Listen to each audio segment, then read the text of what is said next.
नमस्कार मित्रांनो, माझं नाव विश्वनाथ भाऊराव फाळगावकर आहे। मी मुक्काम पोस्ट शिरड, तालुका हदगाव, जिल्हा नांदेड येथून बोलत आहे। आणि आज थोडंसं टेन्शनमध्येच आहे, कारण पेपरमध्ये एक बातमी वाचली होती की परीक्षेच्या चिंतेने 10वीच्या विद्यार्थ्याची आत्महत्या। आमच्या गावामध्ये सुद्धा असंच वातावरण आहे। विद्यार्थ्यांना प्रचंड होमवर्क दिला जात आहे। परीक्षेच्या तोंडावरती त्यांना ब्लॅकमेलिंगचा प्रकार होत आहे। जर त्यांनी 10 प्रश्नपत्रिका एकेका विषयाच्या लिहिल्या नाहीत तर त्यांना हॉल तिकीट देणार नाही। त्यांना अव्वाच्या सव्वा दंड लावला जात आहे। 500, 1000, 1500पर्यंत ते दंडाची रक्कम जात आहे।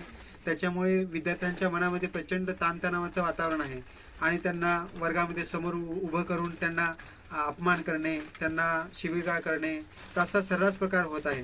तर या टेन्शनमुळे विद्यार्थी एकदम खचून गेले आहेत आणि त्यांना अभ्यास करून बोर्डाच्या परीक्षेला समोर जाण्याची हिंमत येत नाही। जर असं जर चालू राहिलं तर मग मला एकदम कठोर पावले उचलावे लागतील। विद्यार्थ्यांसोबत, त्यांच्या पालकांसोबत मला कलेक्टर साहेबाकडे जाऊन मला अर्ज करावा लागेल आणि आपल्या गावामध्ये अशी आत्महत्येची घटना होऊ नये याच्यासाठी मला प्रतिबंध करावा लागेल। एवढे बोलतो आणि 2 शब्द थांबवतो। धन्यवाद।